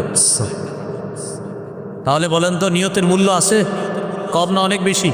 তাহলে এইভাবে আমি 24 ঘন্টা গুনাহ করবো না, আগামী 7 দিন গুনাহ করবো না, 1 মাস করবো না, আগামী 15 দিন আমি গুনাহ করবোই না, আমি গুনাহ করবো না ইনশাআল্লাহ। এরকম। তাহলে 1 নাম্বার হিম্মত করা, 2 নাম্বার নিয়ত করা, 3 নাম্বার গুনাহ থেকে বাঁচার উপায় আল্লাহর কাছে দোয়া করা। কি করা? আল্লাহ আমারে গুনাহ থেকে হেফাজত করেন, এইভাবে আল্লাহর কাছে দোয়া করা। সূরা গাফির বা সূরা মুমিনের 60 নম্বর আয়াতে আল্লাহ বলেন ওয়াকালা রাব্বুকুম উদউনি আস্তাজিব লাকুম, তোমাদের রব বলেন তোমরা আমাকে ডাকো আমি তোমাদের ডাকে সাড়া দিই। আল্লাহ বলেন তোমরা আমাকে ডাকো আমি তোমাদের ডাকে সাড়া দিই। সূরা বাকারার 186 নম্বর আয়াতে আল্লাহ বলেন ওয়াইদা সালাকা ইবাদি আদনি, নবী আমার বান্দারা যদি আমার সম্পর্কে আপনারে জিজ্ঞাসা করে আপনি বলেন ফাইন্নি কারিব, আমি আল্লাহ নিকটে আছি। সুবহানাল্লাহ, আমার সম্পর্কে যদি জিজ্ঞাসা করে বলেন আমি নিকটে, আমি কাছে আছি বলে দেবে। এরপরে আল্লাহ বলেন উজিবু দাওয়াতাদ দাঈ ইদা দাআন, বান্দা আমাকে ডাকা মাত্রই আমি তার ডাকে সাড়া দিই, আহ্বানকারী আহ্বান করা মাত্রই আমি তার ডাকে সাড়া দিই। একটা সুন্দর কথা আপনাদেরকে বলি, আজকে আল্লাহর কাছে আপনারা 100টা কথা বলছেন, আল্লাহ আমার এটা দেন ওটা দেন, মনে করেন 100টার মধ্যে 100টাই যদি আল্লাহ না দেয় আপনাকে, কিন্তু 100 বার আল্লাহ সাড়া দিচ্ছে। আপনি বলছেন আল্লাহ আমার একটা দোকান লাগবে, আল্লাহ আমার একটা গাড়ি লাগবে, আল্লাহ আমার একটা বাড়ি লাগবে বলতেছেন, আর মনে করেন আল্লাহ তাআলা আপনার এই প্রার্থনাকৃত বিষয়গুলা আজকে দিতেও পারে, 1 মাস পরে দিতে পারে, 1 বছর পরে দিতে পারে, কিন্তু এই যে আজকে 100 বার যে আল্লাহরে ডাকতেছেন, আল্লাহ আল্লাহ প্রতিবার সাড়া দিছে, বান্দা বলো বলো বলো বলো। দলিল সূরা বাকারা 186 নম্বর আয়াত, উজিবু আমি সাড়া দেই দাওয়াতাদ দাঈ আহ্বানকারীর ডাকে ইজা দাআর, ও যখনই আমাকে ডাকে আমি সাথে সাথে সাড়া দিই। আচ্ছা বলেন আমরা আব্বারে ডাক দিই না, আব্বা এটা দেন ওটা দেন, সবকিছু দে, কিন্তু আব্বা সারা দেয়, হ্যাঁ বলো বলো কি বলবা। রবের কাছে যখন আমরা বলবো রব এটা লাগবে ওটা লাগবে সব লাগবে, যা কিছু, জুতার ফিতাটাও তো রবের কাছে যাইতে হবে, আল্লাহ আমার জুতার ফিতা লাগবে, আমার সুই লাগবে, আমার সুতা লাগবে, আমি 1 কেজি আলু কিনতে যাইতেছি, আল্লাহ আলুটা যেন ভালো হয় এটাও আল্লাহকে বলে যাইবেন। এই যে আপনি যতবার বলতেছেন ততবার আল্লাহ সারা দিতেছে, সারা দিতে। বলো কি বলবা বলো, আচ্ছা ঠিক আছে বলো, তোমার 100টা বিষয় তো আমি আল্লাহ তোমার কল্যাণ অনুযায়ী বিষয়গুলা তোমাকে দান করব, বাকি তুমি আমার যতবার ডাকলা ততবার সারা দিস। তাহলে একটু ভাবেন তো আমার এই কথাটা, এর চাইতে খুশির আর কি আছে যে আমারে যিনি বানাইছে আমি ডাকলেই তিনি সারা দেয়। হ্যাঁ, মনে করেন আমি আপনি যেটা চাইলাম তিনি আজকে দিলেন না, তিনি 1 সপ্তাহ পরেও দেন নাই, তিনি হয়তো 5 বছর পরে দিছে, তিনি হয়তো 10 বছর পরে দিছে, কিন্তু এর চাইতে খুশির কথা কি হতে পারে? আমারে যিনি বানাইছে আমি ডাকা মাত্র তিনি আমার ডাকে সাড়া দিচ্ছে। তাহলে 3 নাম্বার উপায় দোয়া করা, দোয়া করবো তো ইনশাল্লাহ। আবু দাউদের 1479 নম্বর হাদিস, রাসূলুল্লাহ সাল্লাল্লাহু আলাইহি সাল্লাম বলেন আদ-দুআউ হুয়াল ইবাদা, দোয়া করা এটা ইবাদত, দোয়া করা এটা ইবাদত। আমরা আল্লাহর কাছে দোয়া করব, দোয়া করা এটা ইবাদত। সূরা গাফিরের 60 নম্বর আয়াতে আছে ইন্নাল্লাযীনা ইস্তাকবিরুনা আন ইবাদাতি, যারা আমার ইবাদতকে অহংকার বশত পরিহার করে। এই দোয়া অনেক মানুষ করে না, এই দোয়া যারা না করে অহংকার বশত, তোর আল্লাহর কাছে কি দোয়া করব নাউজুবিল্লাহ, এরকম যদি মানসিকতা থাকে আল্লাহ বলেন সায়াদখুলুনা জাহান্নামা দাখিরিন, এরা লাঞ্ছিত অবস্থায় জাহান্নামে প্রবেশ করবে। তাহলে 1 নাম্বার হিম্মত করা, 2 নাম্বার নিয়ত করা, 3 নাম্বার দোয়া করা। নামাজের শেষ বৈঠকে যখন দোয়া করেন খুব মন দিয়ে করবেন, আল্লাহুম্মা ইন্নী যালামতু নাফসি, এভাবে খুব কায়মনোবাক্যে বলবেন ইন্নী যালামতু নাফসি, ইন্নী যালামতু নাফসি। যখন পড়বেন আল্লাহ নফসের উপর জুলুম করছি, এই জুলুমের কথাটা যেন আপনার আসে যে নফসের উপর জুলুম করছি, আল্লাহ জুলুম করছি, এটা যেন আসে। এরপরে 2 সিজদার মাঝখানে আল্লাহুম্মা গফিরলি, আল্লাহ আমারে মাফ করেন, আল্লাহ আমারে মাফ করেন, অরহামনি রহম করেন, এইগুলা বলা। এগুলো 3 নাম্বার। 4 নাম্বার বলেন গুনাহকে সবাই বলেন গুনাহকে ছোট মনে করা যাবে না। আমরা অনেক সময় অনেক গুনাহ করি এইভাবে, এটা কোনো ব্যাপার না, এরকম বলা যাবে না, এটা কোনো ব্যাপার না। মনে করেন আমরা ৩-৪ জন মিলে গল্প করতেছি এক জায়গায়। গল্পের মাঝখানে হঠাৎ এমন একটা কথা মুখ দিয়ে আসছে, আসার পরে আরেকজন বলল, "এই তুমি এটা কি বললা?" তার এটি কোনো ব্যাপার না। না, ব্যাপার না বললেন না। রাসূলুল্লাহ সাল্লাল্লাহু আলাইহি সাল্লাম বলেন, "ইয়াকুম ওয়া মুহাক্কারাতিজ যুনুব, তোমরা ছোট গুনাহ থেকে বাঁচো।" মুহাদ্দিসিনে কেরাম বলেন, মুহাক্কারাত বলা হয় ওই গুনাহকে যেই গুনাহ মানুষ ছোট মনে করে, কিন্তু এই গুনাহের কারণেও হতে পারে আল্লাহর কাছে ধরা খেয়ে যাবে। ইবনে মাজার ৪২৪৩ নম্বর হাদিসে আছে, রাসূলুল্লাহ সাল্লাল্লাহু আলাইহি সাল্লাম আম্মাজান আয়েশা সিদ্দিকা রাদিয়াল্লাহু তাআলা আনহাকে বললেন, আয়েশা, ইয়াকি ওয়া মুহাক্কারাতিল আমাল, তুমি ছোট গুনাহ থেকেও বাঁচো। ফাইন্না লাহা মিনাল্লাহি তালিবা, ছোট গুনাহের ব্যাপারেও তোমাকে জিজ্ঞাসা করা হবে। এবার আপনাদেরকে একটা কথা বলি, আমি আপনি এই নিয়তে কখনো সগীরা গুনাহ না করা যে সগীরা গুনাহ করছি, আরে থুর এটা আল্লাহ মাফ করে দিব। মনে রাখবেন, সগীরা গুনাহ আল্লাহ চাইলে মাফ করবে। বলেন, আবার বলেন সবাই, সগীরা গুনাহ আল্লাহ, কবিরা গুনাহ আল্লাহ চাইলে মাফ করবে, কিন্তু সগীরা গুনাহটা বলেন, সগীরা গুনাহ আল্লাহ। এখন মনে করেন আমার আপনার জন্য যদি আল্লাহ না চায়, সেটার কি হবে? হ্যাঁ? এটা বুঝাইতে পারি না। অনেক মানুষ কয়, হুজুর সগীরা গুনাহ তো আল্লাহ মাফ করবে। আরে আল্লাহ মাফ করবে চাইলে, যদি আপনারটা না চায়। সূরা নিসার ৪৮ নম্বর আয়াতে আছে, ওয়াগফিরু মা দুনা যালিকা লিমান ইয়াশা। আল্লাহ তাআলা বলছেন শিরিকের নিচে যত গুনাহ আছে আল্লাহ যার জন্য ইচ্ছা, যাকে চান তাকে মাফ করবে। বলে নাই সবাইকে? বলে নাই সবাইকে? তাই সগীরা গুনাহ না করা, গুনাহকে ছোট মনে না করা। কেন? যে ভাইয়া, তুমি যে গুনাহকে ছোট মনে করতেছো এই নিয়তে যে আল্লাহ মাফ করে দিবে, এটা তোমার আশা, কিন্তু আল্লাহর মাফ করার ইচ্ছা থাকতে হবে। রব যদি মনে করেনও তোমাকে মাফ না করার ইচ্ছা করলেন, তখন কি হবে? তখন কি হবে? এই জন্য গুনাহকে ছোট মনে না করাকে, এই জন্য কবি বলেছেন আরবের, লা তাহকিরান্না সগীরা, গুনাহকে ছোট মনে করো না, তুচ্ছ মনে করো না। ইন্নাল জিবালা মিনাল হাসা, মনে রেখো বড় বড় পাহাড়গুলা ছোট্ট ছোট্ট পাথর দিয়ে তৈরি। পাথর দিয়ে তৈরি।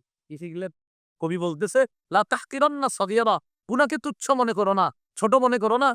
এটা ওনার পানি, এই পানিটা আমি ওনারে না বলে পান করলাম, আমি ভাবতেছি ভালো কাজ করে ফেলছি। না, এটাও না করা, পানি তো ওনার, ওনার কাছ থেকে আমার অনুমতি নিতে হবে। এটাকে ছোট মনে না করা, এটাকে ছোট মনে না করা। তাহলে গুনাহকে ছোট মনে করো না। বড় বড় পাহাড় ছোট ছোট পাথর দিয়ে তৈরি। আল্লাহ আমাদেরকে কথাটা গুরুত্ব সহকারে উপলব্ধি করার তৌফিক দান করেন। কয় নাম্বার গেল? ৪ নাম্বার। ৫ নাম্বার, চোখের পানি ছাড়া। এটা আমার সাথে বলেন, বলেন চোখ দিয়েই বলেন। যেহেতু বেশি গুনাহ হয়, তাই চোখের পানি বেশি প্রয়োজন। বলেন তো কি দিয়ে বেশি গুনাহ হয়? এইজন্য এখান থেকে পানি বেশি আসতো, মানে এটা দিয়ে বেশি গুনাহ হয়। এইজন্য এখান থেকে পানিটা আসবে যেন আপনার পানির ভাষা বলে দেয়। আপনার পানি থেকে যেন এটা বের হয় যে আপনি এতটাই অনুতপ্ত, আপনার পানি বের হচ্ছে। আর কেউ, আপনি তো কাউরে দেখাবেন না যেন অন্য কেউ কখনো দেখলেই বুঝতে পারে, আহারে না জানি কোন পেরেশানির কারণে কাঁদতেছে। আপনার চোখের পানি যেন এমন হয় যে পানি থেকেই বোঝা যাচ্ছে আপনি কতটা অনুতপ্ত গুনাহের উপর। তিরমিজির হাদিস, ১৬৩৩ নম্বর হাদিস। রাসূলুল্লাহ সাল্লাল্লাহু আলাইহি সাল্লাম বলেন, লা ইয়ালিজুন লা ইয়ালিজুন নারা রাজুলুন বাকা মিন খাশিয়াতিল্লাহ হাত্তা ইয়াউদাল লাবানু ফিদ দার'i। গরুর উলান থেকে দুধ বের হওয়ার পর দুধ উলানে ফিরে যাওয়া যেমন অসম্ভব, আল্লাহর ভয়ে চোখের পানি যদি একটু বের হয় আর রব যদি এটা কবুল করে, এই ব্যক্তিও জাহান্নামে যাওয়া অসম্ভব। ওলানের দুধ ওলানে আর ফিরে যাবে? এটা যেমন অসম্ভব, চোখের পানি রবের ভয়ে বের হইছে, আল্লাহ এই কুমিল্লা অঞ্চলে আমার চেয়ে বড় পাপী মনে হয় আল্লাহ আর কেউ নাই, এই জন্য আপনার চোখের পানি বের হয়েছে। এই চোখের পানি আপনার বের হয়েছে এই নিয়তে। তখন ওই চোখের পানি, ওলানে দুধ ছেড়ে যাওয়া যেমন অসম্ভব, চোখের পানি ওটা আল্লাহর ভয়ে বের হলে জাহান্নামে তার যাওয়া অসম্ভব, সে জাহান্নামে যাবে না। আল্লাহ আমাদেরকে রবের ভয়ে কান্নাকাটি করার তৌফিক দান করে। ৬ নাম্বার, মুজাহাদা করা। মুজাহাদা মানে চেষ্টা করা, গুনাহ থেকে বাঁচার চেষ্টা করা, বাঁচার চেষ্টা করা। আপনি এমন একটা সোসাইটি, এমন একটা সমাজে আছেন, এই সমাজে প্রতিটা অনুষ্ঠানে গান বাজনা বাজাবে। এখন আপনি কি করেন? যখনই গান বাজনা হয়, আপনি যথাসম্ভব গুনাহ থেকে বাঁচার চেষ্টা করেন। আপনার মামাতো বোন, খালাতো বোনের বিয়েতে আপনার দাওয়াত আসছে। এখন আপনি খালারে ডিরেক্ট বলে দিলেন, খালা আমি কিন্তু গান বাদ্য হলে বিয়েতে আসবো না। আপনি এটা বলে দিলেন। সবাই আপনার উপর অসন্তুষ্ট হইল। হ্যাঁ, বিয়েতে যদি একটু গান বাদ্য হই, তুমি কেন আসবা না? আপনি জবাব দিয়ে দিলেন, খালা আমার রবের জন্য হাজারো সমাজ আমি ছাড়তে পারি, কিন্তু অশ্লীলতা যুক্ত হাজারো সমাজের জন্য আমার রবকে আমি ছাড়তে পারবো না। আমি ছাড়তে পারবো না। এটা আপনি বলে দিন। আপনি মুজাহাদা করতে হবে, আপনি চেষ্টা চালাতে হবে। আপনি এমন একটা পরিবেশে, আমি সহ আমরা সবাই এমন একটা অবস্থায় বর্তমানে আমরা আছি, ডান বাম সামনে পিছনে গুনাহ। আপনি মুজাহাদা না করলে গুনাহ থেকে বাঁচতে পারবো? ডানে গুনাহ, বামে গুনাহ, সামনে গুনাহ, পিছনে গুনাহ। আপনি মুজাহাদা করতে হবে। মুজাহাদা চেষ্টা, প্রচেষ্টা অব্যাহত রাখতে হবে। না না না, গুনাহ করা যাবে না, না যাবে না, গুনাহ করা যাবে না, এই মুজাহাদা কর। আল্লাহ আমাদেরকে বুঝার তৌফিক দান করে দেন। ২১ নম্বর পারা ৩ নম্বর পৃষ্ঠা, সূরা আনকাবুতের ৬৯ নম্বর আয়াত, ওয়াল্লাযীনা জাহাদু ফীনা লানাহদিয়ান্নাহুম সুবুলানা। যারা আমার পথে চেষ্টা চালায়, মুজাহাদা করে, আমি আল্লাহ তাদেরকে আমার রাস্তায় হেদায়েত দিয়ে দিই, রাস্তায় হেদায়েত। তাহলে আপনাকে কিন্তু রব দেখবে, আমার এই বান্দাটা আসলে গুনাহ থেকে বাঁচতে চায়। ১ জন, ২ জন, ৩ জন, ৪ জন, ৫ জন আমরা। মনে করেন আমাদের পথ থেকে আমরা মুজাহাদা করি যে আল্লাহ গুনাহ করব না। রব দেখবে আসলে আমাদের মধ্যে কে বেশি চেষ্টা চালাইতেছে। না, না, আমার এই বান্দাটা আসলেই গুনাহ থেকে বাঁচতে চায়। রব আসলেই তাকে হেদায়েতের উপর অটল রাখবে, তাকে হেদায়েতের রাস্তা দেখাবে। মনে থাকবে তো কথাগুলো ইনশাআল্লাহ? কয় নাম্বার গেল? ৬ নাম্বার। আসে তো প্রায় ৬৬ টা উপায়। কয়টা উপায়? বললাম কয়টা? ৬ টা। রটেছে কয়টা? ৬০ টা। আজকে এ পর্যন্তই।